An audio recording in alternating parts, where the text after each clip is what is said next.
Muito bem, pessoal. Então aqui eu estou com o simulado do professor Sérgio Santa Cruz, no período 2022.2, primeira unidade.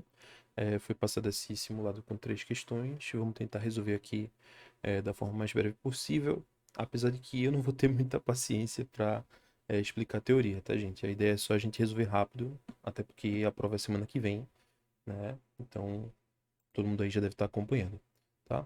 Então aqui começamos com a questão de integral de linha. Ele fornece para a gente uma curva espacial obtida pela interseção dessa superfície, z igual a y ao cubo sobre 3, com o plano x mais e igual a 2, certo? E ele fala que c é o arco dessa curva entre os pontos 2, 0, 0 e 5 terços, 1, 1 terço. Na letra A, ele pede para a gente parametrizar essa curva, certo? Esse é o primeiro passo, parametrizar a curva. E depois encontrar as equações paramétricas da reta tangente no ponto 5 terços, 1, 1 terço. Então vejam, para parametrização da curva, eu vou até escrever aqui qual é a equação da curva, tá? A gente tem um sistema dado pela z igual a y ao cubo sobre 3 e pela x mais z igual a 2. Então, quando a gente tem uma configuração como essa, uma curva no R3, a dica que eu dou para vocês é o seguinte: vocês vão começar parametrizando uma dessas duas equações, certo? Vocês vão usar a parametrização que vocês conhecem sobre curvas, e aí, uma vez que você parametrizar em uma, você joga na outra. Por exemplo, para essa primeira aqui, eu posso fazer o seguinte: eu posso tomar y igual a t, certo? E se eu faço y igual a t, o z vai ser igual a t ao cubo sobre 3. Essa é uma parametrização que a gente aprende para fazer com curvas onde uma variável está em função da outra, tá? Então, a variável independente a gente chama de t, e a variável dependente a gente faz a função desse t, né? Uma vez que eu fiz isso, eu posso jogar essas informações na segunda equação. Então, veja só, se eu sei que o z ele vale t ao cubo sobre 3, então eu posso falar que x mais t ao cubo sobre 3 é igual a 2. Portanto, o x vai ser igual a 2 menos t ao cubo sobre 3. Então, com isso, né, juntando essas informações para o y, para o z e para o x, eu tenho uma parametrização para a nossa curva. A nossa curva, né, ela é parametrizada, ou seja, a parametrização de c, ela vai ser dada por r de t, onde o x é 2 menos t ao cubo sobre 3, o y é t e o z é t ao cubo sobre 3. Essa é a parametrização da nossa curva espacial. Agora observem, eu preciso determinar o intervalo para o t de modo que eu comece no ponto 2, 0, 0 e termine no ponto 5 terços, 1, 1 terço. Então eu tenho que imaginar qual é o valor de t que vai estar associado ao ponto inicial e qual é o valor de t vai estar associado ao ponto final. Notem que como o t é o valor do y, né, eu posso simplesmente sequestrar o valor do y inicial e o valor do y final, que são 0 e 1. Certo, pessoal? Então, essa é a parametrização do nosso arco da nossa curva, tá? Uma vez que eu tenho essa parametrização, agora eu vou fazer, né, o que for necessário para calcular, né, as equações paramétricas da reta tangente. Muito bem. Aí vamos pensar o seguinte, ó. Tá aqui a nossa curva, tá um desenho genérico, tá? Não leve muito a sério esse desenho que eu fiz. E vamos supor que o ponto 5 terços, 1, 1 terço, seja esse ponto daqui, certo? Só para a gente pensar uma coisa, tá? Então aqui está o ponto 5 terços, 1, 1 terço. Ora, esse é o ponto, certo? E a questão quer que eu descubra a reta tangente, tá? Então, deixa eu só corrigir aqui uma coisa. Ele quer que a gente descubra a reta tangente, que é a reta que passa raspando aqui, ó. Para eu descobrir essa reta, eu preciso, né, para eu poder determinar essa reta, eu preciso conhecer o vetor diretor, que é o vetor tangente aqui, ó. E esse vetor tangente a gente sabe calcular, né? Porque a gente sabe que uma vez que essa curva azul é a curva parametrizada por r de t, Esse vetor tangente que eu desenhei em preto é o vetor R' de t, né? Onde t aqui, eu vou chamar de t0, seria o parâmetro associado a esse ponto. Ou seja, eu vou calcular a derivada no parâmetro do ponto 5/3, 1/3, que é exatamente 1, como eu tinha discutido aqui para esse ponto. Beleza, pessoal? Isso é importante que vocês tomem cuidado, tá? A derivada da parametrização é calculada no parâmetro associado ao ponto que a gente está querendo, certo? Então, uma vez que eu conhecer esse vetor tangente, eu vou poder montar as equações paramétricas dessa reta aqui em vermelho, que é a nossa reta tangente, certo? Então, vamos com calma. Primeiro eu vou achar esse vetor tangente. Então, vamos fazer aqui o vetor tangente no ponto. Lembrem-se que o vetor tangente R' ele é determinado pelas derivadas das três componentes aqui do nosso vetor, certo? Então, você vai derivar a primeira componente, vai derivar a segunda e vai derivar a terceira. Derivando a primeira componente, vai dar menos t ao quadrado. Derivando a segunda componente, vai dar 1. E derivando a terceira componente, vai dar t quadrado. Aí, para t igual a 1, a gente vai achar R' de 1 igual a menos 1, 1, 1. Esse é o nosso vetor tangente. Isso ainda não é a reta tangente, tá, pessoal? Por favor, não confunda, senão o professor de vocês vai ter um infarto, né? A gente precisa achar as equações paramétricas, como ele bem falou aqui em cima.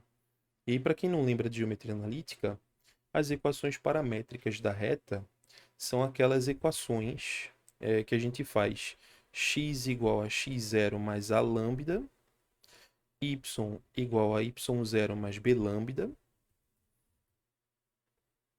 e z igual a z0 mais c lambda, onde x0, y0 e z0 são as coordenadas do ponto, ou seja, seria o ponto 5/3, 1, 1/3, e o ABC são as componentes do vetor tangente, que é o vetor diretor, né? No caso, seria menos 1, 1 e 1. Então é só jogar isso que você vai ter montado a sua reta, beleza? Fácil demais, né? Então a nossa reta tangente vai ser dada pelas equações x igual a 5/3 menos 1t, 1 lambda, né? Na verdade, vamos botar assim. Aí o y vai ser 1 mais 1 lambda. E o z vai ser 1/3 mais 1 lambda. Para quem não conseguiu acompanhar, 5/3, 1, 1/3 são as componentes do ponto de tangência. E menos 1, 1 e 1 são as componentes do nosso vetorzinho aqui, o vetor tangente. Esse lambda é meramente um parâmetro, você poderia ter usado a letra t se você quisesse, ou qualquer outra letra, mas é um parâmetro livre que define a nossa reta. Então essa seria a resposta, tá? Então finalizamos aí a letra A, parametrizamos a curva, como vocês podem ver aqui, essa é a primeira resposta, e nós montamos as equações paramétricas da reta tangente no ponto, né? Que é essas equações daqui. O desenho, gente, não é verídico, tá? Isso é só uma ilustração. Por favor, é um esboço, mas entre muitas aspas aí, tá, gente? É só para me situar, para que vocês possam entender, certo? O que que é a reta tangente e o que que a gente precisa para montá-la. A gente precisa do ponto e a gente precisa do vetor, né? Que foi o vetor menos 1, 1, 1. Com isso em mãos, a gente monta as equações paramétricas e finaliza a letra A. Na letra B, uma questão um pouco mais direta, tá? Ele pede para a gente calcular a integral de linha de z ds, certo? E aí é bem simples, né? Se a gente já tem a parametrização e já tem a derivada, né? A gente já tem um bom caminho aí andado, né, para fazer a questão, tá? É importante que vocês lembrem que quando eu for calcular a integral de z ds, isso é o que a gente chama de integral de linha escalar, para eu poder calcular essa integral, eu tenho que lembrar que esse ds ele é dado pela norma do vetor derivada vezes dt, certo? Então, quando eu for montar, né, isso aí eu tenho que ter em mente. Como eu já tenho a derivada, né, que é essa aqui, ó, não é para usar a derivada no ponto, tá, gente? A derivada genérica, aí é só você botar essas informações lá dentro, tá? Nota que o z, na parametrização, ele vale t ao cubo sobre 3. Então, vai ficar a integral de t ao cubo sobre 3 vezes a norma do vetor derivada. O vetor derivada é esse monstrinho aqui, ó. Então, você coloca lá dentro. Deixa eu só fazer um ajuste aqui. Claro que você pode fazer separadas essas contas, tá, pessoal? Não precisa montar como eu estou montando. Isso aqui poderia ser feito separadamente. Mas como eu já tenho as informações todas, né, eu já estou colocando tudo junto. Agora, veja. O intervalo de integração vai ser o intervalo de 0 a 1, né? Que é o intervalo associado à nossa curva, tá? Então, você vai integrar de 0 até 1. Aí você simplifica, certo? T ao cubo sobre 3 está multiplicando a norma desse vetor derivado, que vai ser a raiz do quadrado do primeiro, que é t à quarta, mais o quadrado do segundo, que é 1, mais o quadrado do terceiro aqui, que é t à quarta também. Aí dá para botar esse 1/3 para fora, né? Como vocês podem perceber, 1/3 é constante. Então, 1/3 vai sair. E vamos ficar com a integral de 0 até 1 de t ao cubo, que multiplica a raiz de 1 mais 2t à quarta. Se você já praticou um pouquinho, já fez algumas questões de lista, esse é o tipo de integral mais manjada que existe, né? 9 de 10 provas antigas vai ter uma integral dessa por substituição, tá? Então é muito manjado mesmo.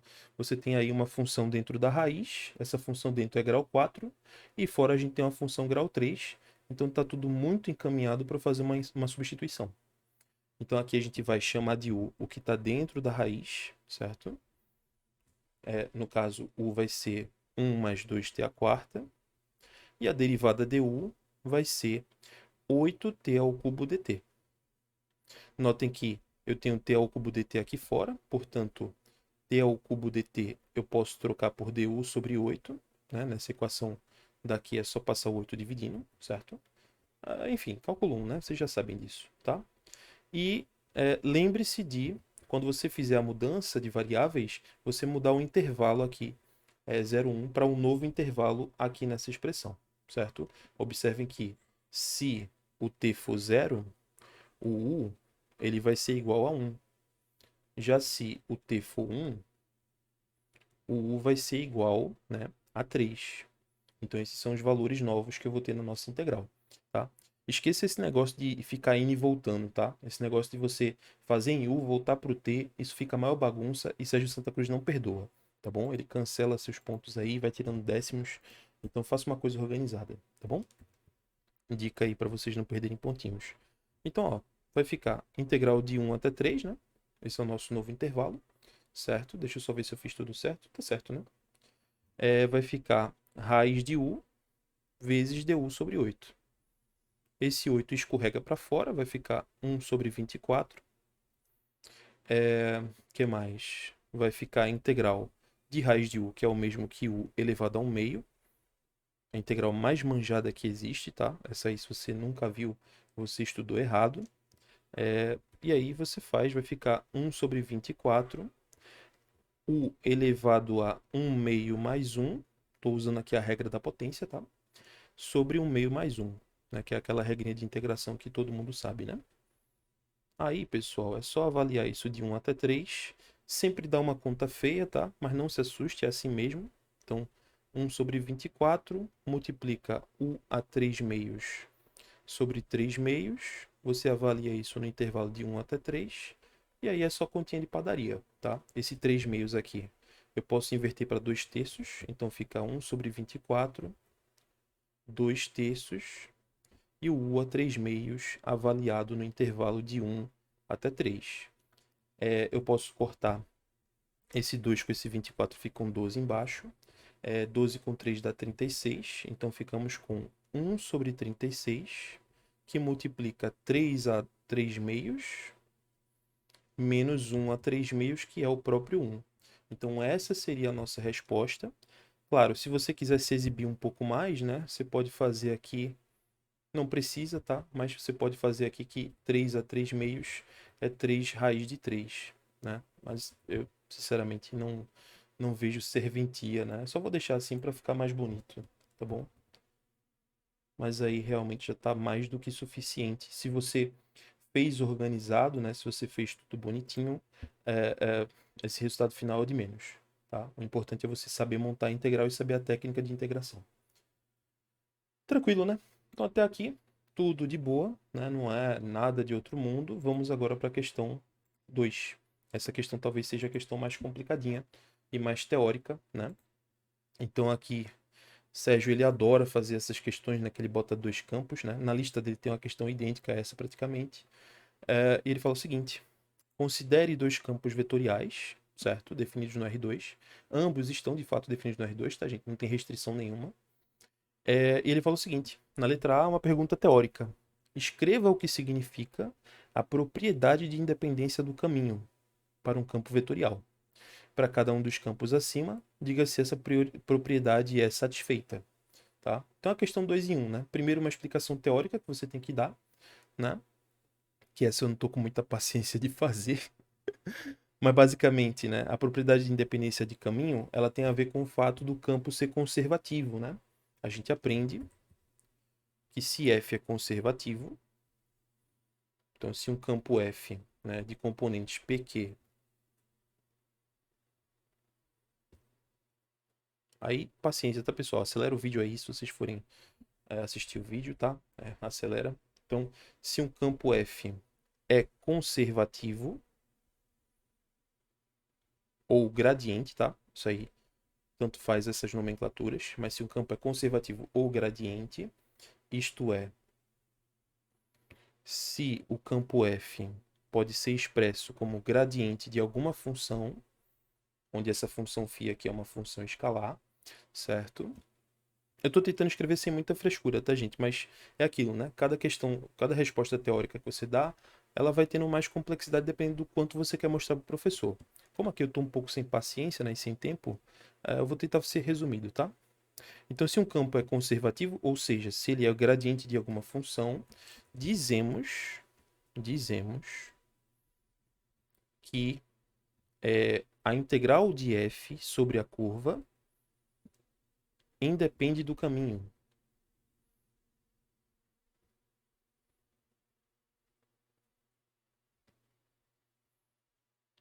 Pois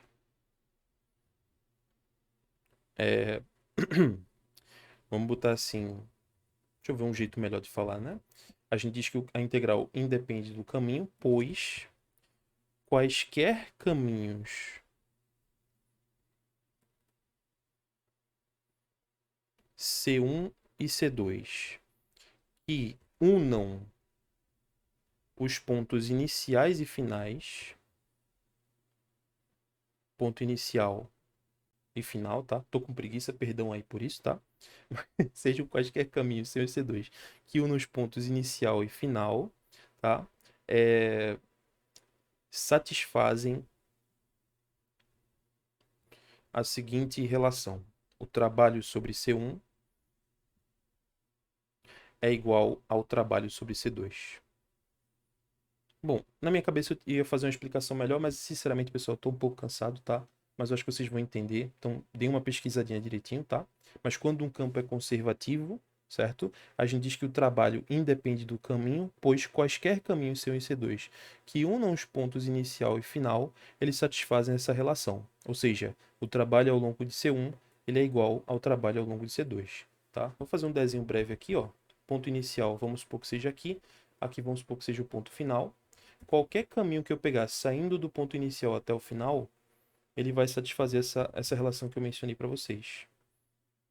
Então, suponha que aqui é C2, aqui é C1, tá? O trabalho do campo F conservativo sobre C1 dá o mesmo resultado sobre C2, né? Isso pode ser útil se o professor passar para você calcular o trabalho sobre C1, onde C1 é uma curva muito difícil, você usa uma curva C2 que seja mais simples de parametrizar, tá? Mas sendo bem sincero, questões assim, tá? Que você precise fazer isso são bem raras, tá? Eu não vejo lá muita chance de cair uma coisa assim. Nem na lista tem, tá? Quer dizer, vamos dar uma lida aqui e vamos ver. Se precisar, eu uso. Mas geralmente, né, pela minha experiência, isso aqui só é cobrado teoricamente, tá? Mas a aplicação mesmo não é cobrada há um bom tempo, tá? Infelizmente, porque as questões que envolvem isso aqui são bem legais, tá? Se vocês quiserem, tem uma lista minha que eu fiz há alguns anos que eu fiz questões assim, que são muito divertidas, mas é aquela coisa, né? Raramente tem caído em prova, tá bom? Muito bem, se vocês quiserem saber mais, né, entre em contato comigo lá, a gente dá uma conversada rápida, tá? Se eu tiver com tempo aí, a gente dá uma conversadinha, tá bom? Então, ainda na letra A, tá? Eu falei aqui sobre a independência do caminho. Agora, né, eu vou falar se cada um desses campos é conservativo ou não, tá? Aí cabe uma informação interessante. Vou botar aqui uma informação extra, que é uma observação legal. É o seguinte: é, existe um pré-requisito para o campo ser conservativo, tá bom? Mas é um pré-requisito, tá? Ele diz o seguinte: é, pré-requisito para F ser conservativo. Ainda falando de um campo de duas dimensões, tá, gente? Um campo PQ, tá? Então, assim, existe um pré-requisito para que o campo seja conservativo, que é o seguinte: a derivada de Q em relação a x, ela precisa ser igual à derivada de P em relação a y. Agora, observe, isso é um pré-requisito. Se isso aqui for igual, de fato, isso não garante que o campo é conservativo, mas dá uma chance para que ele seja, tá bom? Agora, se você verificar que eles são diferentes, você já garante que o campo não é conservativo. Espero que isso tenha ficado claro para vocês, tá? Então, esse pré-requisito aqui é legal para eu testar os campos e ver se eles têm a chance de ser conservativos. Se der diferente, aí você já diz que o campo não é conservativo e acabou-se. Por exemplo, aqui no campo F, eu já consigo ver de cara que ele não é conservativo. Por quê? Porque se eu fizer a conta, se eu derivar essa componente aqui em relação a x, não vai dar a derivada dessa em relação a y, né? Observem, vou fazer aqui a derivada de q em relação a x. Vai ficar menos seno de x vezes exponencial. Já se eu derivar o p em relação a y, vai dar zero, né? Porque isso aqui é tudo constante. Então, deu totalmente diferente. Como isso aconteceu, eu já posso concluir que o campo F não é conservativo. Olha só que interessante, né? O campo ele não é conservativo, tá? Por outro lado, né, o campo G, pelo que eu vejo, né, ele tem chances de ser conservativo. Olha o detalhe, né? Ele tem chances, porque se você fizer esse joguinho aí das derivadas, você vai ver que vai dar igual, né? Então, se eu fizer aqui a derivada de Q em relação a x, quanto é que dá? Vai dar 2x, né? Quando eu derivar aqui, vai dar 2x. Já se eu fizer a derivada de P em relação a y, isso aqui vai sumir e vai ficar 2x também. Olha só que interessante, deu igual, tá? Então aqui, isso não garante nada. Ele pode ser. Pode ser conservativo? Pode, tá bom? Isso aqui não garante. Mas eu tenho agora que analisar se esse campo, certo? Ele é gradiente de alguma função. Só aí eu vou poder dizer que o campo é conservativo, tá? Então, para confirmar isso, né? F não, né, gente? G, né? Foi mal. Então, só aí, quando eu achar a potencial, tá? É que eu vou poder dizer que o campo é conservativo, tá? A não ser que eu use aquele teorema, né? Que as derivadas têm que ser contínuas num intervalo simplesmente conexo, blá, blá, blá. Mas eu não sei se vocês aprenderam isso, né? Vou deixar para comentar isso depois, tá bom? Mas aqui para confirmar, precisamos achar a potencial,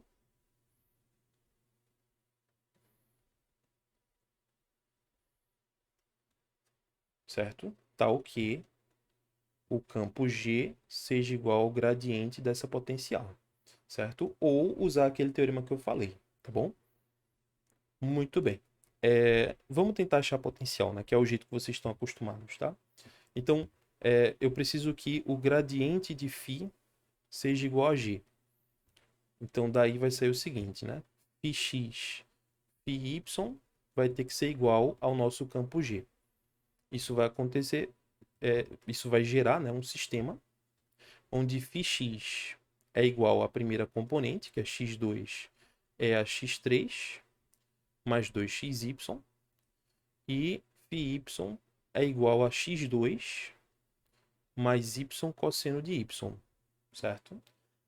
E aqui você tem que ter em mente o seguinte, né? Você não quer derivar, você quer, na verdade, integrar em x e em y, né? Para eliminar essas derivadas e achar a função φ. Certo, pessoal? Não é para derivar, tá? O nosso foco não é achar o g, é achar a função φ que gera o campo G, tá bom?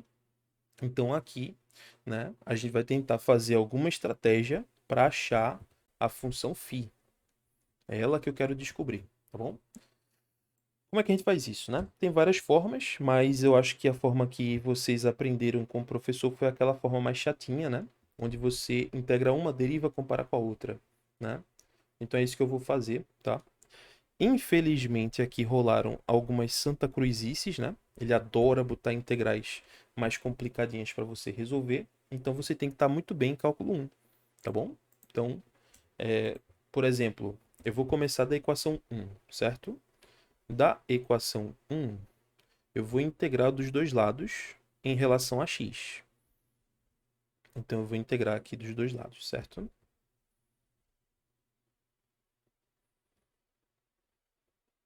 Por que eu estou integrando em relação a x? Eu estou integrando em relação a x porque só assim eu consigo cancelar essa derivada e achar a φ que a gente está querendo, tá bom? Aí do lado esquerdo, de fato, vai cancelar. Do lado direito, eu vou integrar essas duas funções, tá? Só que a primeira eu vou ter que usar uma técnica e na segunda eu posso resolver rapidamente. Essa segunda aqui, claro, vai dar x² y, certo?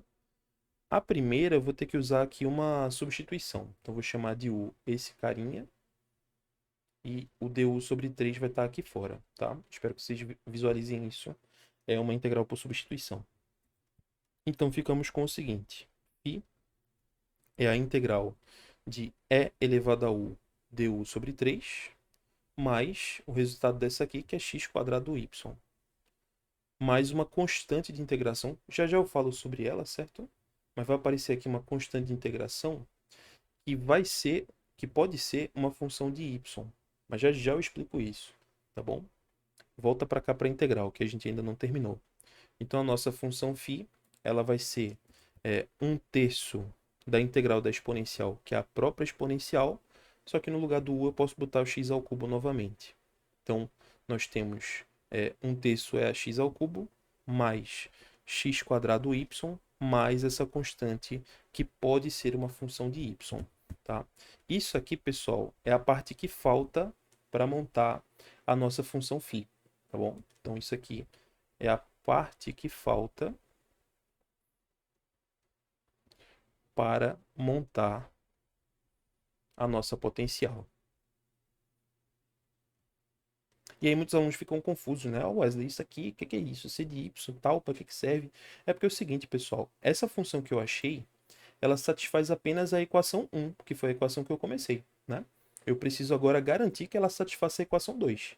Para que ela satisfaça a equação 2, eu tenho que achar a função que eu encaixo aqui dentro no c de y, tal que a derivada dessa função toda coincida com a expressão de 2. Faz sentido, né? Você resolve uma equação e compara com a outra equação. É assim que a gente resolve um sistema, certo? Então você não pode esquecer esse pedacinho, tá bom? Até porque, pessoal, se eu esquecesse esse pedacinho, vamos fingir que eu esqueci, certo? Vamos fingir que eu não coloquei esse troço, tá? Esse c de y. Então imagina que eu cheguei nesse cara, certo? Saindo da equação 1. Eu fiz isso, ó. Tô imaginando, tá? Fiz a conta rapidinho, fiz e achei isso. É x ao cubo aqui, né? Eu copiei errado, é x ao cubo. Então eu cheguei nisso. Aí, se essa fosse a solução, a derivada dela em y tem que dar esse troço aqui, ó. Mas não vai acontecer, né? Porque se eu derivar isso aqui, onde é que vai brotar o nosso y cosseno? Não vai, né? Ele não vai aparecer do nada, né? Se eu derivasse aqui, pessoal, em relação a y, isso aqui ia dar zero, né? E isso aqui ia dar x quadrado. Então não ia bater com a resposta em 2, então não ia satisfazer o nosso sistema. Por isso que a gente acrescenta aquele c de y que eu mencionei, certo? Ele é o pedaço que falta, né? Onde eu vou poder encaixar a função que gera o nosso y cosseno de y. Faz total sentido, né? Então vamos fazer aqui, né? O processo para achar esse c de y. A gente vai pegar essa solução que a gente achou, certo? Então vamos derivar o φ que a gente achou. Tem que ter paciência, tá, gente? Tem que ter calma. Esse processo com certeza vai cair na prova, tá? Isso é uma coisa garantida. Então, vamos derivar em relação a y. Quando eu derivar em relação a y, vai ficar φy igual a zero, né? Que é a derivada desse cara. Aqui vai dar x quadrado. E aqui, quando eu for derivar, pessoal, isso aqui dá uma derivada implícita, porque eu não conheço essa função. Então, ficaria simplesmente c', certo? Então, o resultado da nossa φy seria meramente x2 mais c'. E aí eu vou comparar isso aqui com a equação 2. Então, eu vou comparar com a equação 2. A equação 2 dizia que esse mesmo φy tinha que ser igual a x quadrado mais y cosseno y. Olha só que interessante. Aqui vai nascer a relação que vai permitir eu calcular o nosso c. Observem que eu posso cortar esse cara com esse, e daí eu concluo que c' de y é igual a y cosseno. Daí, eu quero o c, certo? Eu queria achar o c. Então, eu tenho que integrar os dois lados e concluir que o c de y que a gente quer vai ser a integral da função y cosseno de y. Aí você integra essa expressão, certo? Aqui, para quem não tiver acostumado com integral, isso aqui você integra por partes, tá bom? Porque nós temos uma função potência e aqui uma função trigonométrica. Então, a gente vai fazer aqui o uso do LAPT, né? Para quem não lembra, tem vídeo meu no meu canal lá no YouTube, blá, blá, blá. LAPT você chama de U, quem está mais para a esquerda, dV é mais para a direita. Entre potência e trigonométrica, a potência está mais à esquerda, então eu vou chamar de U o Y e de dV a trigonométrica. Aí você calcula aqui, du vai dar 1 dy, o v vai ser a integral do cosseno, que é seno, e aí você joga naquela fórmula super simpática da integração por partes, não é? Então, c de y vai ser u vezes v, u vezes v, certo? Então fica y seno y, menos a integral de v, que é seno y, vezes du, que é 1 dy. Obviamente esse 1 não precisa, né?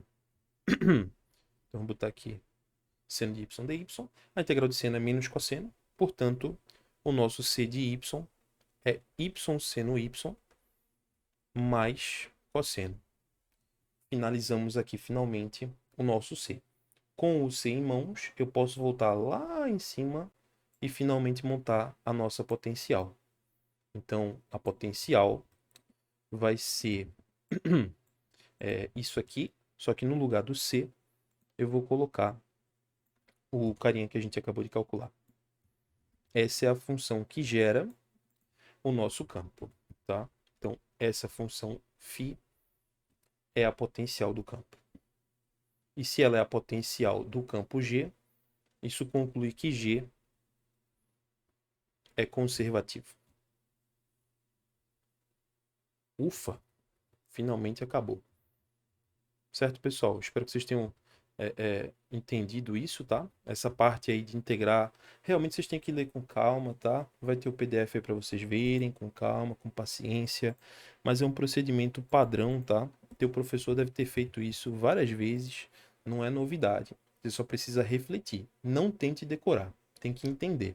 Eu escolhi uma equação, integrei na variável que estava derivada, né?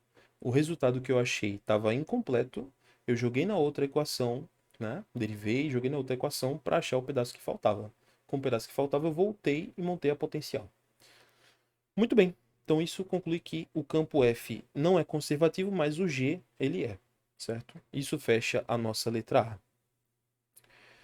Só um adendo, ainda falando sobre essa propriedade de independência de caminho, tem uma coisa que é interessante vocês lembrarem, que é o seguinte: se o campo F é conservativo, ou seja, se ele tem potencial, blá blá blá, também vale o seguinte, né? Tem um chamado teorema fundamental do cálculo. Então a integral do campo conservativo sobre uma curva, ela pode ser expressa como sendo a potencial avaliada no ponto final menos a potencial avaliada no ponto inicial, tá? Então acho que seria interessante comentar isso no final dessa argumentação que eu dei, tá bom? Isso aqui também está relacionado com a propriedade de independência do caminho. Ou seja, o trabalho ele não depende da curva em si, depende apenas do valor da potencial no ponto final e do valor da potencial no ponto inicial, tá bom? Isso pode ser útil aí para as próximas letra B e letra C.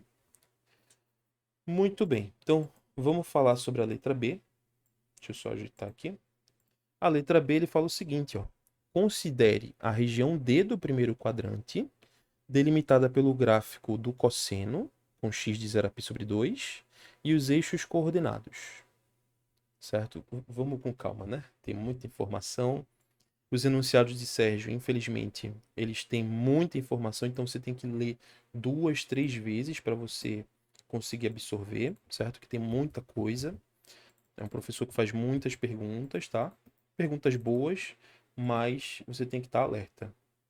Aí travou, foi tudo aqui, calma. Muito bem. Então tá aqui o enunciado. Deixa eu só copiar também o campo. O campo é esse aqui, ó. Mas isso é um problema. Quando eu dava, assim, nas minhas aulas também eu tenho esse costume. Eu me empolgo e boto questões que tem muita coisa, tá? Isso não é tão legal pro aluno, né? Porque fica tanta informação que ele fica perdido. Mas vamos lá. Considere a região D do primeiro quadrante, delimitada pelo gráfico do cosseno, entre 0 e π sobre 2, e os eixos coordenados. Que região é essa? Vamos lá. Aqui está o primeiro quadrante, certo? Aqui é o eixo x, aqui é o eixo y. O gráfico da função cosseno é um gráfico que faz isso aqui, entre 0 e π sobre 2. Π sobre 2 é uma raiz, e o 0 ele leva a essa altura 1, certo? Esse é o gráfico do cosseno para quem não conhece. Claro que ele continua, né? Ele faz as ondinhas e tal, mas eu não vou pegar essa parte. E os eixos coordenados são o eixo x, que está aqui embaixo, e o eixo y, que está aqui. Então a região D que ele menciona é tudo isso aqui, ó, que eu estou pintando de amarelo. Vou pintar de cinza, né? Que fica melhor. Amarelo cansa a vista. Então tá aqui a região D, tá bom? Você vai lendo, relendo e vai entendendo, tá bom? Então a região D está limitada pelos eixos e pelo gráfico do cosseno. Ele fala que C é a fronteira de D, tá?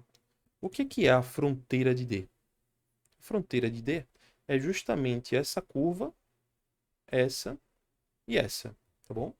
Ou seja, seria toda essa borda, né, que envolve, tá? Aí existe uma confusão, né? Os alunos confundem muito o que é C e o que é D. D é a área que está dentro, tá? C seria a união dessa curva C1, que vai aqui, certo? Dessa curva C2, que é o gráfico do cosseno, C2, e dessa curva C3, que é essa reta aqui.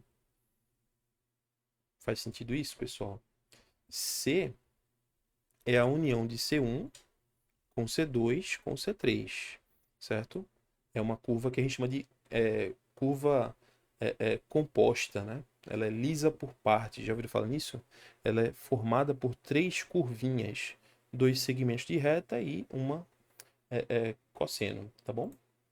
Inclusive, pessoal, às vezes o professor tem preguiça de escrever essa frase, C é fronteira de D, ele escreve isso com um símbolo, que eu acho que vocês já viram. Ele pode escrever assim, ó, C é del D. Então, quando ele escrever assim, é porque ele está com preguiça de dizer que C é a fronteira de D, tá bom? Eu uso muito essa notação porque é bem melhor do que escrever texto, né? Não quer dizer que está derivando, tá, pessoal? Está dizendo que C é a borda de D, tá bom? Pode ser interessante conhecer essa informação. Mas enfim, até aqui eu estou divagando, tá? Só estou comentando alguns detalhes que podem ser úteis para vocês, certo? Mas eu queria comentar o seguinte: a gente sabe aqui que a curva C é fechada, certo? Essa curva C é fechada. O nosso campo ele não é conservativo, certo? Ele não é conservativo, então eu não posso usar o teorema fundamental do cálculo, né? Não posso usar nada daquilo que a gente falou sobre independência do caminho, certo? Mas a questão quer que a gente calcule o trabalho sobre essa curva, né? A questão quer que eu calcule a integral de f sobre essa curva. E aí, quais são as opções que eu tenho para calcular essa integral, né? Existem duas, tá? Se você parar para pensar. Você pode usar a definição, né? Ou seja, você pode usar a parametrização dessas três curvas, mas eu já adianto que isso é bem trabalhoso, certo? Então, opção 1 seria usar a definição de trabalho, que é basicamente você calcular a integral usando as parametrizações de C1, C2 e C3. Aí você calcula o trabalho sobre C1, você calcula o trabalho sobre C2 e você calcula o trabalho sobre C3. O problema aí é que você vai ter que parametrizar essas três curvas no sentido anti-horário, certo? Inclusive, ele não falou aqui, né? Mas quando ele não fala, pessoal, a gente assume o sentido anti-horário, certo? Quando ele não falar, a gente assume o sentido anti-horário. Se ele falasse sentido horário, aí você fazia ao contrário, tá bom? Mas se eu fosse usar a definição, eu ia ter que parametrizar essas três curvas e calcular essas três integrais, o que seria uma coisa bem cansativa, tá? Eu não recomendo. Isso é bastante trabalhoso, tá? Então eu não recomendo fazer isso. Se você quiser tentar, boa sorte, tá? Mas eu não faria esse método. O método que eu usaria, né, é um que vocês estão acostumados quando vocês veem curva fechada, né? Vocês já pensam imediatamente em usar o teorema de Green, né? Então a opção 2 é o teorema de Green. Só que tem um problema, tá, gente? Quando você vai usar Green, não é só a curva ser fechada, tá? O teorema de Green, ele tem alguns pré-requisitos, tá? Eu preciso ter a curva fechada e plana, certo? Ela tem que ser uma curva plana. Eu preciso que e esteja no sentido anti-horário, né? Isso é óbvio. O campo F, ele precisa ser diferenciável. Na verdade, ele tem que ser contínuo e diferenciável em todos os pontos de D. Isso é um detalhe que vocês esquecem muito, tá? Ou seja, eu preciso que o campo F ele esteja todo bem definido nos pontos aqui dessa região pintada, tá? Ele não pode ter restrições, né? E as derivadas também não podem ter restrições. Mas isso está de boa, né? Porque arco, tangente, cosseno e exponencial são funções que não têm restrições e as suas derivadas também não têm restrições. Então tá de boa, eu posso usar esse teorema, tá bom? Anota isso porque na letra C vai ser importante essa informação, tá? Isso aqui, ó, é a casquinha de banana que Santa Cruz adora colocar em prova, tá bom? Todos os professores adoram colocar isso, né? Que o aluno acha que é só estar fechada a curva. Não é. Eu preciso que o campo F seja contínuo e diferenciável em todos os pontos da região, tá bom? Então, eu estou nessas condições, então eu posso usar o teorema de Green. E o teorema de Green ele diz que o trabalho da curva do campo F na curva fechada ele é igual à integral dupla da derivada de Q em relação a x menos a derivada de P em relação a y. E aí você vai calcular essa integralzinha dupla, né? Se você esqueceu tudo de cálculo 2, meus pêsames, porque a gente vai precisar muito, tá? Mas basicamente é fazer essa integral, certo? Notem que del Q del x é você derivar essa componente em x, que vai dar menos seno x exponencial, certo? E del P del y vai dar zero. Então vai ficar bem simples essa integral. Eu vou aqui ficar com a integral dupla, né? de menos seno x vezes e elevado a y. dA sobre d. Lembrando que d é essa região que eu desenhei. Deixa eu dar uma copiada nela. Porque aí vai entrar a parte que vocês sofrem muito, que é cálculo 2. Muita gente mesmo, não lembra como é que faz para montar uma integral dupla. E isso é preocupante, tá, pessoal? Lembra daquela coisa de região tipo 1, região tipo 2? É isso mesmo, né? Então, essa região aqui, você tem que entender que ela é uma região tipo 1. Por quê? Porque eu tenho x entre constantes. Então, o x está entre constantes 0 e π sobre 2. E o y está entre funções, saindo da função y igual a 0 e indo até a função y igual a cosseno. Aí isso aqui não tem muito o que fazer, não. Você precisa revisar, certo? Isso é algo que muita gente esquece. Mas eu preciso saber isso para poder montar essa integral na ordem correta. Porque em regiões de tipo 1, eu integro primeiro o y, depois o x, certo? Então vai ficar integral, esse menos eu boto para fora, seno de x é elevado a y, dy com y de 0 até cosseno, dx com x de 0 até π sobre 2. Pronto, aí aqui tem mais uma santa cruzada, né? Que eles sempre botam as integrais meio chatinhas, tá? Mas aí não tem o que fazer, tem que saber fazer, tá bom? Então, deixa eu ver, tudo ok, né? Pronto, montei aqui, agora é só resolver essa integral, tá? Você faz aqui a integral em relação a y, isso aqui é constante, eu passo para fora.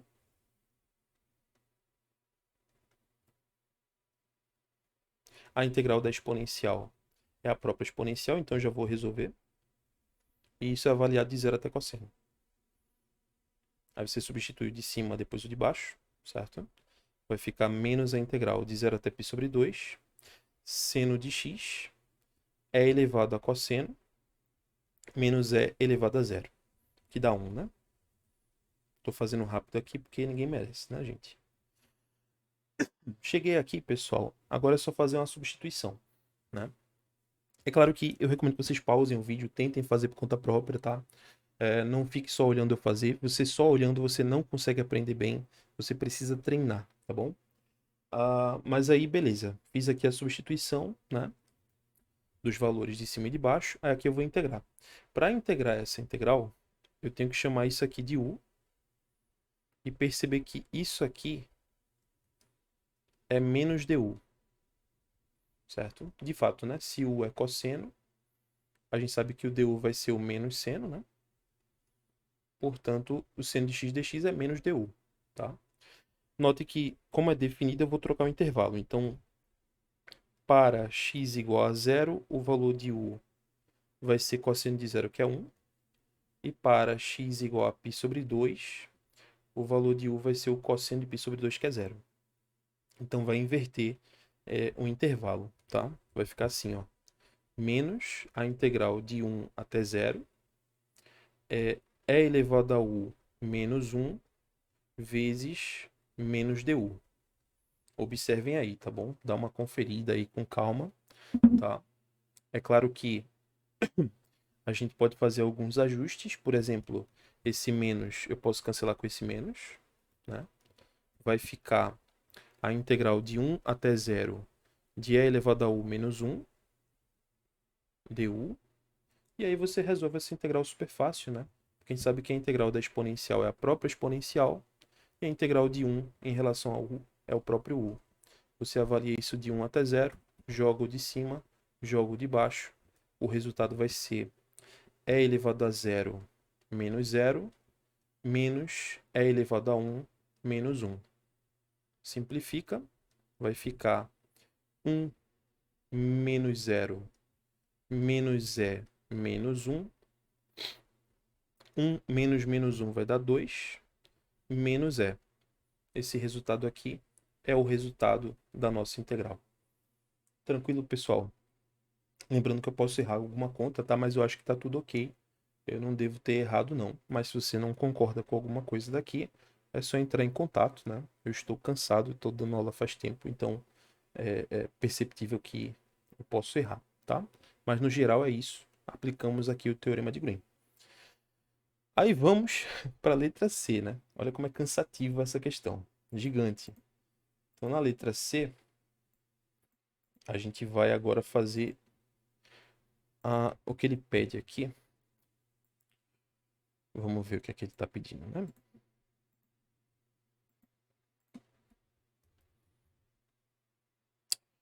Então, ele fala para calcular o trabalho do campo G. Deixa eu copiar o campo G primeiro, né? Campo G é esse bonitão aqui. Que é conservativo, tá? Lembrem disso. Isso vai ser importante.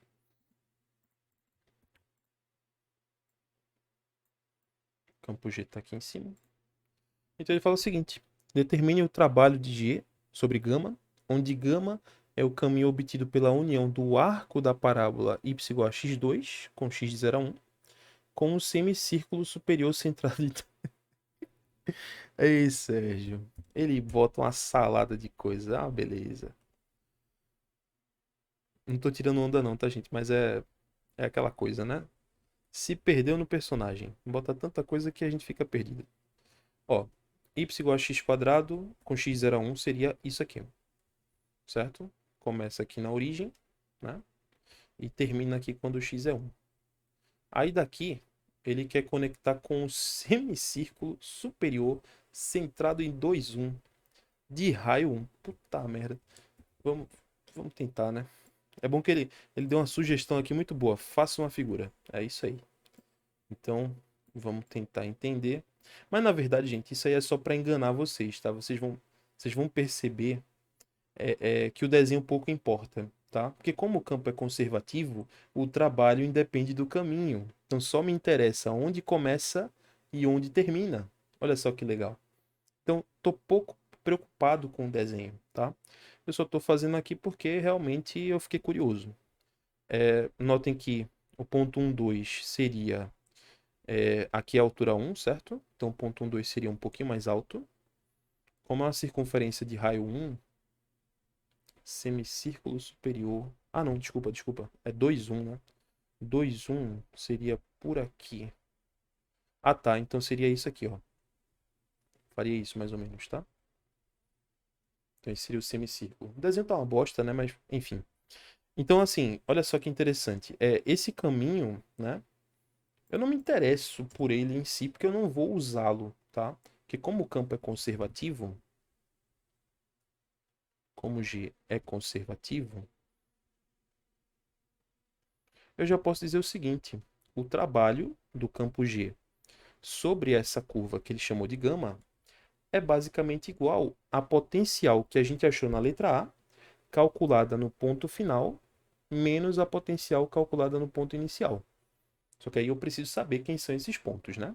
O ponto inicial é a origem, é o ponto 0, 0, certo? Já o ponto final, que é esse ponto que está por aqui, aí você tem que se ligar, ó. Aqui é o ponto 2, 1, que é o centro, né, da circunferência.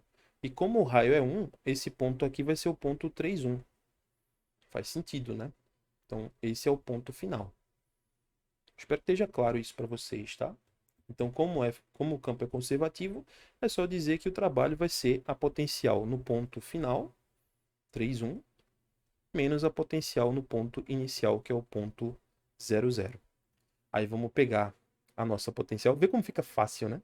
Quando o campo é conservativo, você resolve que é uma beleza. Você não se preocupa, tá? E aí, vamos pegar o campo conservativo, essa coisa linda, e vamos aplicar aqueles pontos aqui. Belíssima essa questão. Belíssima. O desenho é bem extravagante, mas quando você aplicar, né? Agora é claro que você tem que fazer essas contas, né? Π de 3, 1 aqui vai dar um número horroroso, certo? Mas aí você simplesmente coloca, tá? Não é porque a gente não sabe calcular que não dá para ser calculado, tá? Então, π de 3, 1 seria 1/3 elevado a 27 mais 9 mais 1 seno de 1, certo? Que dá seno de 1, mais cosseno de 1. Aí é Santa Cruz, né? Vocês sabem, né? Ele bota umas coisas assim que assustam, você acha que tá fazendo errado. Na verdade tá certo, a gente só não sabe calcular esses números sem calculadora, né? A gente só consegue com calculadora, tá bom? Mas você deixa assim, não tem estresse não. Aí menos φ de 0,0. Quanto é que é φ de 0,0? Φ de 0,0 vai dar 1/3, 0,0,1, né? Cuidado para não errar, tá bom? Então fica 1/3, 0,0,1. 1/3 mais 1, tá bom? Confiram aí, tá bom? Aí você simplifica, né? É um número horroroso, você fica achando que tá errado, mas não tá errado coisa nenhuma. Então fica 1/3 de E a 27, mais 9 menos 1 dá 8. 8 menos 1/3 dá 23/3. É isso mesmo? Deixa eu fazer aqui. 23/3, olha só. Então fica mais 23/3, mais seno de 1, mais cosseno de 1. Tá bom? Isso aí é a nossa resposta para o trabalho do campo, do campo G sobre essa curva maluca gama. Tá bom, pessoal? Se tiver algum erro meu aí, é cansaço, tá? Mas o que importa para mim é acertar a teoria. A conta é só um detalhe, tá bom? Mas eu acho que é isso, né? Estamos ok até aqui. Aparentemente, tudo ok, tá bom? Muito bem. Aí, vou até botar aqui embaixo para que vocês não esqueçam. Observação. Esse é o nosso φ. E aí os cálculos aqui eu fiz usando esse φ. Beleza. Agora a gente vai para a próxima questão e última, né? Que é essa aqui, que também é uma questão desafiadora, tá? Então nós temos o seguinte, ele deu para a gente um campo que não está definido na origem, porque essas divisões aqui não permitem eu jogar o 0,0, certo? Isso é importantíssimo, tá?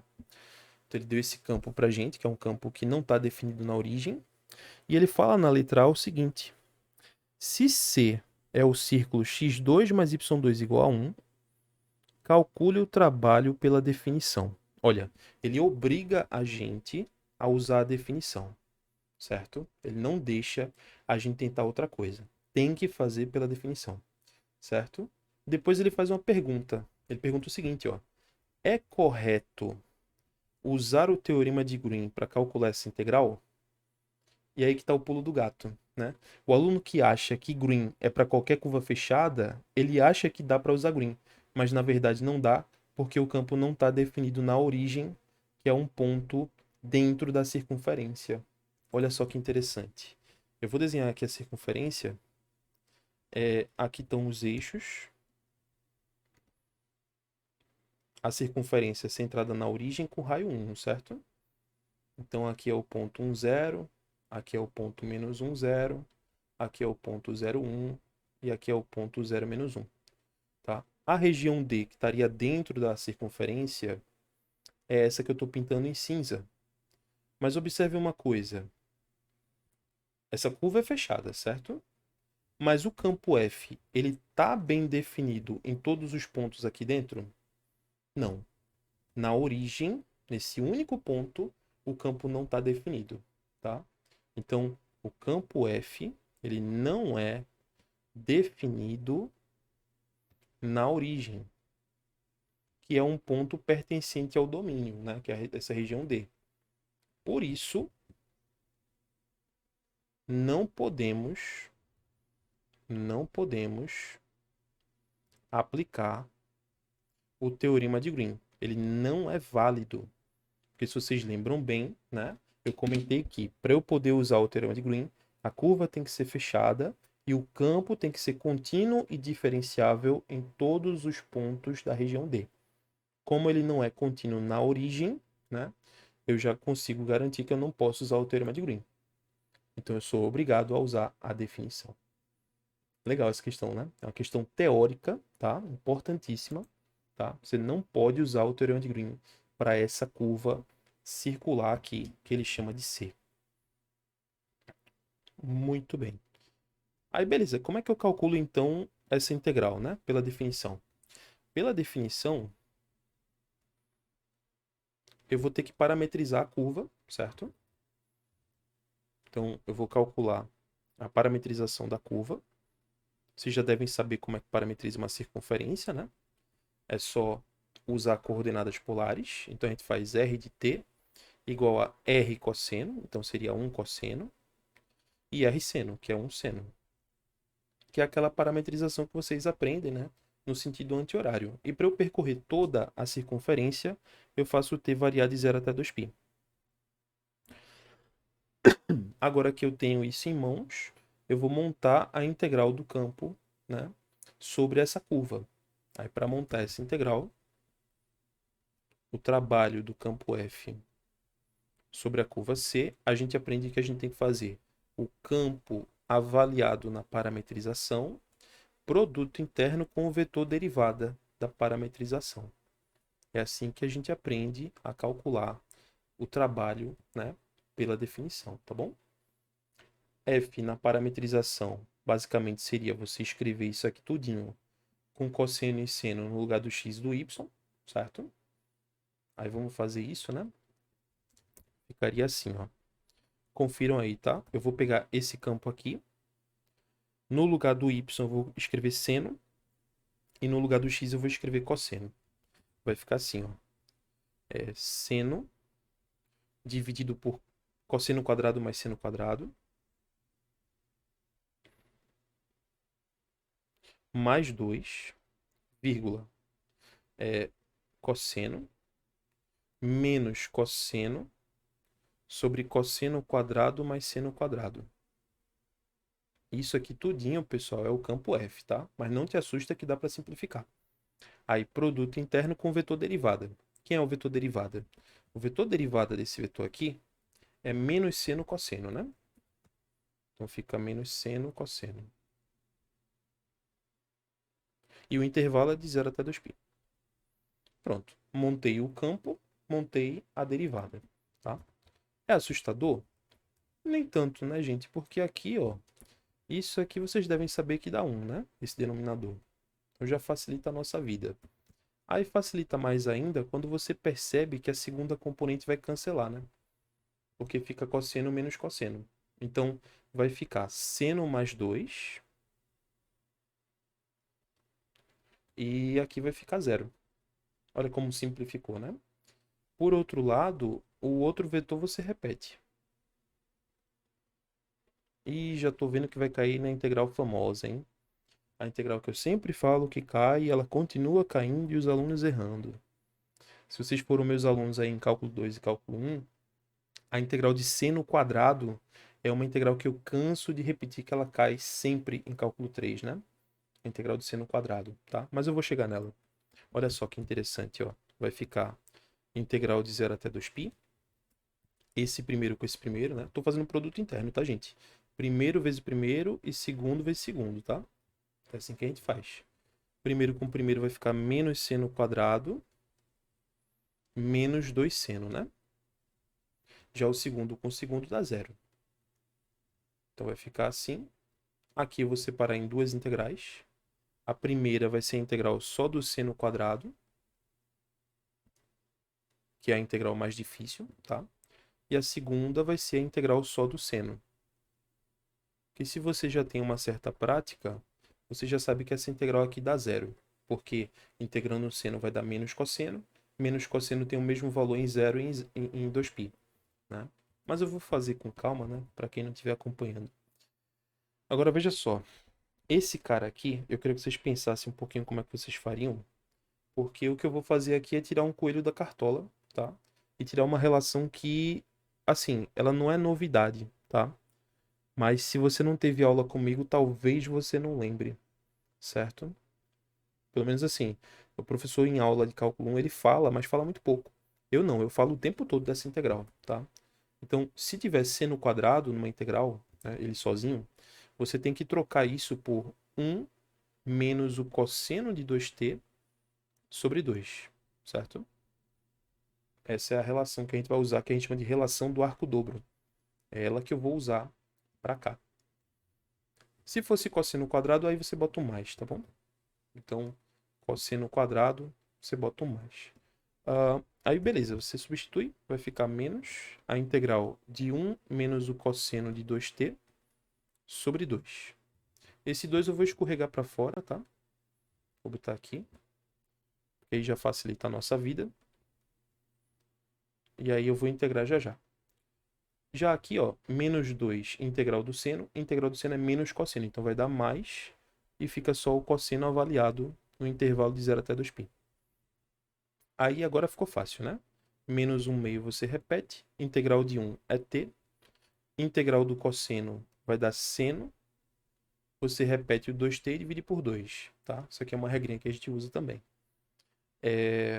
Para quem não conhece, né? Acho que vocês não sabem, mas aqui eu estou usando a regrinha da composta linear. Então, integral de uma função de ax dá f de ax sobre a, certo? Eu estou usando essa regrinha para essa integral daqui.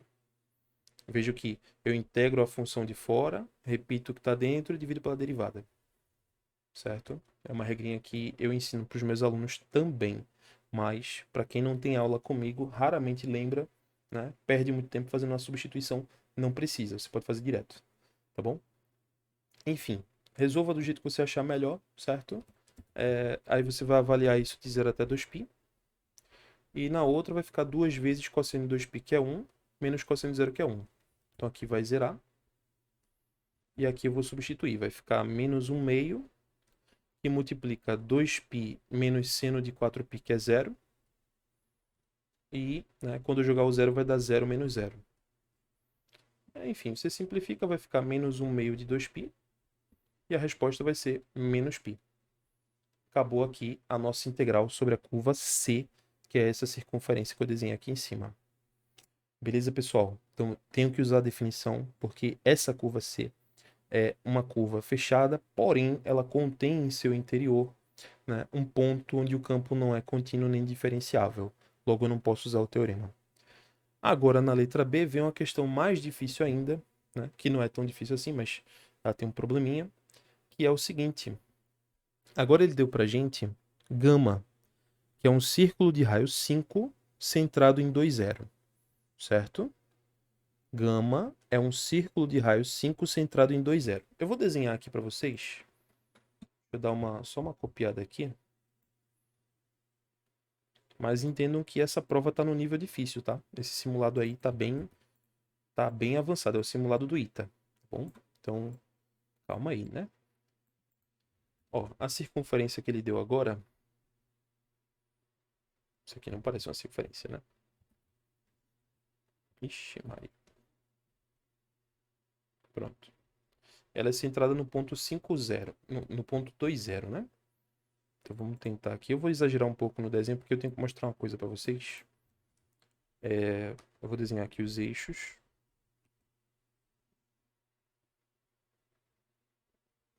O desenho não interessa tanto assim não, tá? Mas vamos... 2, 0 tá no eixo X, né? Então vamos ajustar aqui. Eu vou marcar 2, 0, 1, 2. Vou marcar aqui, ó. Então o centro dela tem que estar aqui.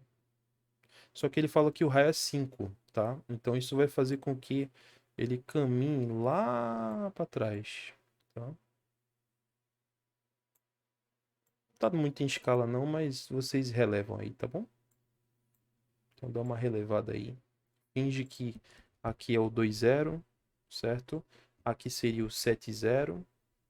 E lá atrás seria o menos 3, 0. Menos 3? Menos 3, 0. Então aqui está a nossa curva gama, certo? Ele não fala a orientação, então a gente está assumindo que ela está no sentido anti-horário, certo? Assim como a curva C do item anterior. E o campo é o campo F, né? Que é aquele campo horroroso lá. Continua sendo o mesmo campo.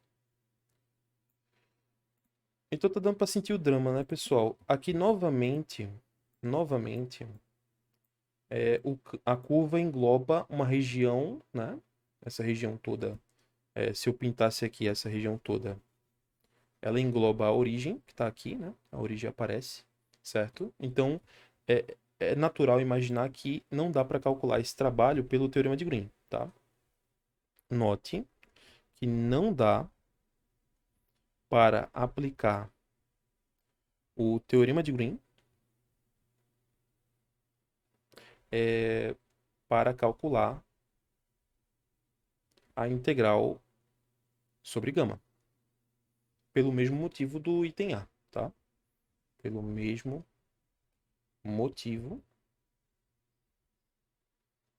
do item A.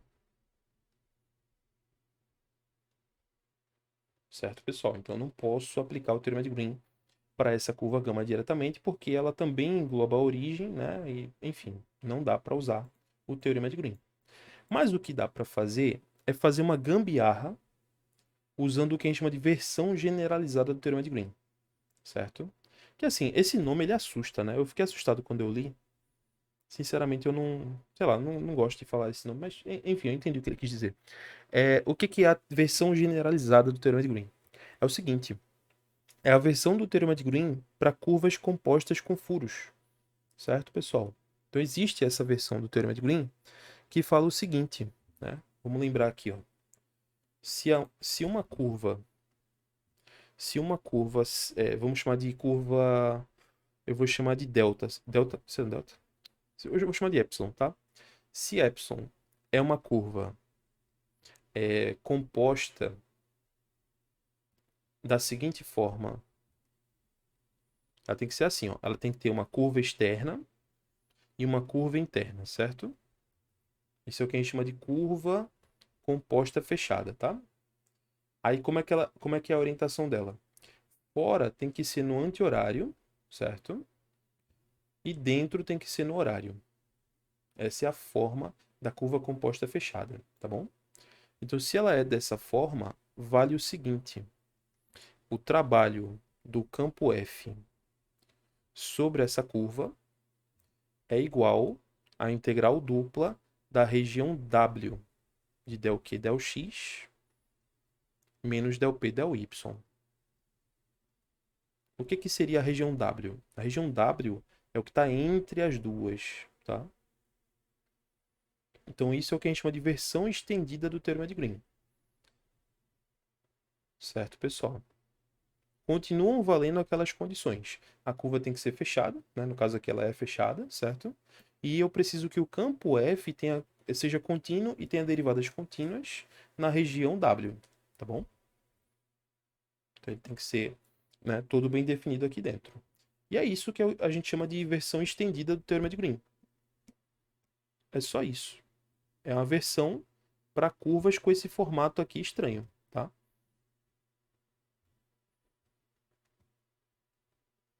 Aí você vai dizer, beleza, Wesley. Entendi o teorema de Green para essas curvas, mas na nossa questão, a curva que está dada não é desse formato, né? E não é mesmo, né? Gama, ela não é composta com uma curva fora e uma curva dentro. Mas eu vou fabricar essa curva. É aí que está a sacada, tá? Eu vou recuperar aquela circunferência que a gente tinha antes, certo? Vou recuperar ela. Só que aí tem um detalhe. Eu não vou usar exatamente ela, eu vou usar a oposta, tá? Então, ao invés de eu estar usando C, eu estou usando aqui a curva menos C, certo? O que é a curva menos C? É a circunferência que a gente teve no item passado, só que no sentido horário. Eu estou fazendo isso para respeitar justamente a orientação que eu falei na versão estendida. A externa tem que estar no anti-horário e a interna tem que estar no horário, tá ligado? Então agora, tá? Tendo isso em mente, a região W seria a região que está entre as duas, certo?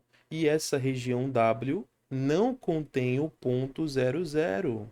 Olha que interessante. A região W não contém a origem. Portanto, eu posso usar agora o teorema de Green para essa curva composta. Faz sentido isso, pessoal? Pensem um pouco, porque isso é complexo, tá bom? Isso é a parte mais avançada do assunto, tá? Olha só, a gente vai assumir, tá?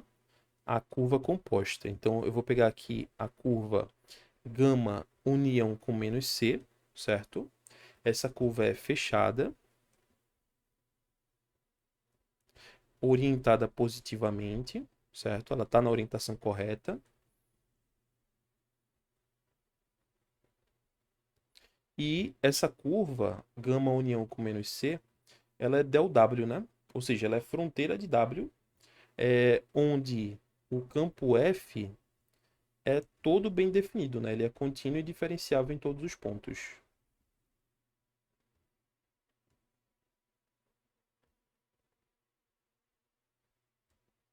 Portanto, pessoal, eu posso usar o teorema de Green. Então, pelo teorema de Green, versão estendida, né? Eu posso dizer que o trabalho sobre a curva gama união com menos c é igual à integral dupla de del Q del x menos del P del y em relação à região W. Aí agora, pessoal, ainda não acabou, tá? Que fique claro, né? Isso aqui você pode estar estranhando, porque assim, peraí, calma. Isso aqui não é o que a questão pediu. A questão pediu trabalho só sobre gama. E isso aqui eu não tenho nem noção do que é, eu ainda vou ter que calcular, tá? Então a gente tem muito chão ainda para percorrer, certo? Mas dá para fazer, certo? Porque, por exemplo, isso aqui do lado esquerdo é uma integral composta, então eu posso separar em duas. Eu posso simplesmente escrever aqui, separando em duas, fazendo assim, ó, integral sobre gama, que é o que a gente quer descobrir, né? Mais a integral sobre menos c. Já do lado direito, eu vou fazer já já, tá bom? Isso aqui eu faço logo mais. Agora pensa comigo. Eu tinha calculado na letra A integral sobre C. A integral sobre C, que eu fiz aqui, ó, ela deu menos π. Agora, a integral sobre menos C é o oposto de menos π. Então, isso aqui vai dar π. Faz sentido, né, pessoal? Se a integral no sentido anti-horário deu menos π, a integral no sentido inverso, né, que é no sentido horário, vai dar o oposto de menos π, que é π.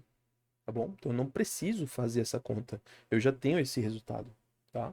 Então, falta apenas fazer essa integral dupla aqui, né? Para depois fazer o jogo aqui da equação e calcular o que eu queria. Certo?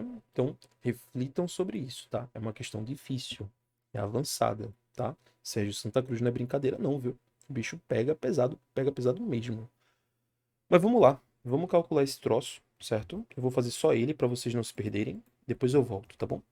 Então, eu vou fazer o cálculo desse troço aqui.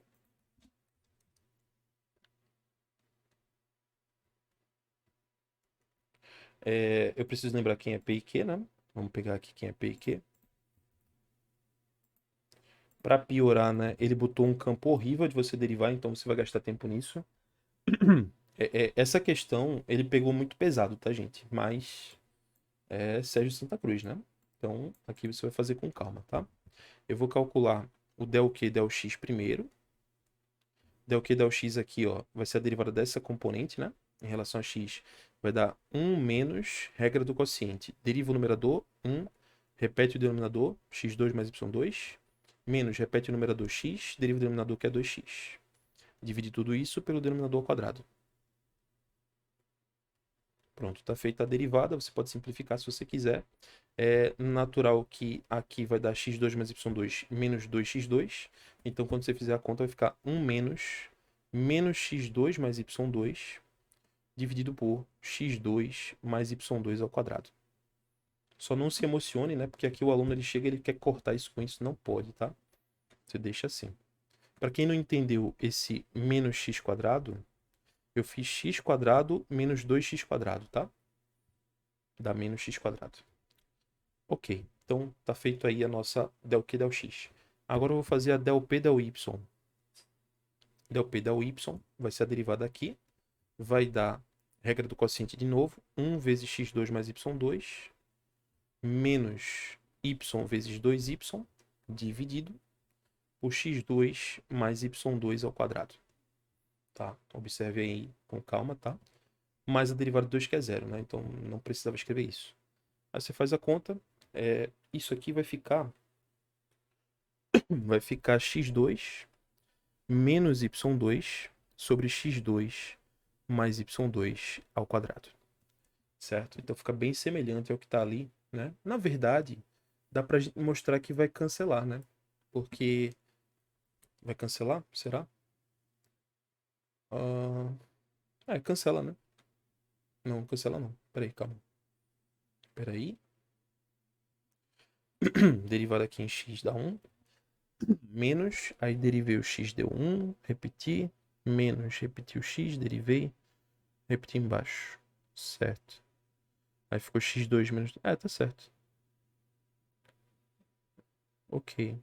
Aí no del P dá o y, 1 vezes x2 mais y2, menos y, 2y.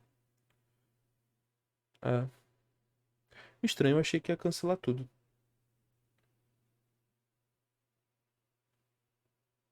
Gente, eu acho que tem algum erro de digitação. Porque aqui era para cancelar esse cara com esse. E aqui vai acabar não cancelando. Eu acho que tem um erro de digitação, tá? Eu vou precisar conferir isso. Porque era para cancelar para que a integral ficasse mais fácil, tá? Caso contrário, não vai ser possível fazer. Ah, não, não, não, não. Desculpa, desculpa, pessoal. O menos está na fórmula, tá? O que vai fazer cancelar é quando eu botar o menos da fórmula. Então tá certo, tá? Então vamos montar aqui, ó. Perdão, dei uma viajada porque eu tô cansado. Então eu vou montar aqui essa integral. Olha o que vai acontecer. Vai ficar integral dupla, né? Sobre W. Del Q del X é isso aqui, certo? Menos del P del Y, que é isso aqui. Parece assustador no primeiro momento, mas dá para mostrar, né, que vai cancelar a maioria aí, né? Quando você fizer a continha, esse cara cancela com esse, certo? É só você ver aqui o jogo de sinais, ó. Menos x quadrado dá x quadrado, menos x quadrado vai dar zero, né? E menos y quadrado mais y quadrado dá zero também. Então vai cancelar toda essa expressão aqui e vai sobrar só 1. Vai ficar a integral dupla de 1 dA sobre W. E essa é uma coisa que não precisa você montar, né? Porque a gente aprende que isso aqui é exatamente a área de W. E a gente sabe que a área de W, no nosso desenho, vai ser uma subtração de áreas, né? Da circunferência grandona menos a circunferência pequena. Olha que legal nessa questão. Mas veja que complicado, né? Então vai ser raio 5, né? Então vai ficar 25π menos π, certo? Porque aqui é raio 1. Confiram aí, tá bom? Então vai ficar 25π menos π. Vai dar 24π. Então esse é o resultado da integral dupla, tá? Aí eu vou voltar lá atrás. Vamos voltar para onde eu tinha parado. Eu tinha dito que o trabalho sobre C... Desculpa. O trabalho sobre gama mais a integral sobre menos C é igual à integral dupla de del Q del X menos del P del Y dA. Isso aqui a gente concluiu que era π. Isso aqui a gente concluiu que é 24π. Então é natural imaginar que o trabalho sobre gama vai ser 24π menos π. Portanto, 23π, resposta final. E finalmente acabamos com essa questão desgraçada. Tá bom, pessoal? Então, essa é uma questão extremamente elaborada, certo? Onde ele pede para você fazer uma conta que não sai diretamente por Green e você tem que dar esse arrudeio, né? Esse MacGyver, né? Tem que fazer esse improviso para conseguir calcular esse trabalho, né? Você tem que usar essa versão do teorema de Green, super maluca aí, cheia de macetes para você poder resolver, tá bom? Então, com isso finalizamos esse simulado, né? Bem complicadinho, né? Mas bem completo, tem todo o conteúdo aqui, né?